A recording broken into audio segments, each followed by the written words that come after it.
যিনি জিকিরের সুরে লক্ষ মানুষকে মতোয়ারা করেন, তার একটি কথায় সোশ্যাল মিডিয়া উত্তাল হয়। সেই ডক্টর গিয়াসউদ্দিন তাহরি এবার রাজনীতির ময়দানে, কিন্তু ভোটের লড়াইয়ে নামার আগেই শুরু হলো নতুন বিতর্ক। নির্বাচনী হলফনামায় আয়ের উৎস হিসেবে সুদ বা ব্যাংক প্রফিটের নাম আসতেই চারিদিকে সমালোচনার ঝড়। এটি কি নিছকই ভুল, নাকি এর পিছনে রয়েছে অন্য কোনো ব্যাখ্যা? চলুন সত্যের সন্ধানে যায়। সম্প্রতি জাতীয় সংসদ নির্বাচনে দাখিল করা হলফনামায় দেখা যায় তাহরি আয়ের একটি বড় অংশ আসছে ব্যাংক আমানতের লভ্যাংশ থেকে। শরীয়ত মতে যা সুদের অন্তর্ভুক্ত। একজন সুপরিচিত ধর্মীয় বক্তার আমানতে এই ধরনের আয় দেখে সাধারণ মানুষের মনে প্রশ্ন জেগেছে, ওয়াজ আর বাস্তব জীবনে কি তবে আলাদা? এই একটি ইস্যুতে দুই ভাগে বিভক্ত হয়ে পড়েছে নেট দুনিয়া। দর্শক, এবার বিষয়টি নিয়ে মুখ খুলেছেন স্বয়ং তাহরি। তার ব্যাখ্যা বেশ স্পষ্ট এবং কৌশলগত। তিনি মূলত তিনটি পয়েন্ট সামনে এনেছেন।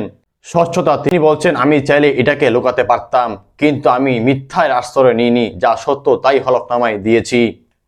Banking system. তার দাবি, বর্তমানে ব্যাংকিং ব্যবস্থায় সেভিং অ্যাকাউন্টে মুনাফা আসা একটি নিয়মিত প্রক্রিয়া।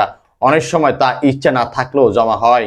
সামাজিক দায়বদ্ধতা। তিনি ইঙ্গিত দিয়েছেন এই লভ্যাংশ ব্যক্তিগত কাজে নয়, বরং জনকল্যাণের ব্যবহারের বিধান মেনে তিনি চলেন।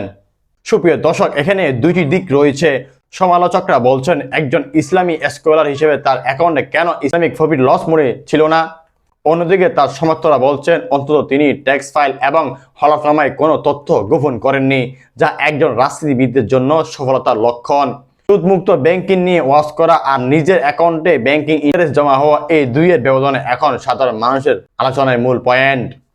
ব্যক্তিগত আক্রমণ নাকি গঠনমূলক সমালোচনা? তাহারি ইস্যুটি এখন টক অফ দ্য কান্ট্রি। তবে দিন শেষে একজন প্রার্থীর স্বচ্ছতা বিচার করার দায়িত্ব ভোটারের। তাহারি এই সাহসিকতা স্বীকারোক্তি কি তার জনপ্রিয়তা প্রভাব ফেলবে, নাকি মানুষ তার এই স্পষ্টবাদীকে সাধুবাদ জানাবে? দর্শক, আপনার কি মনে হয়?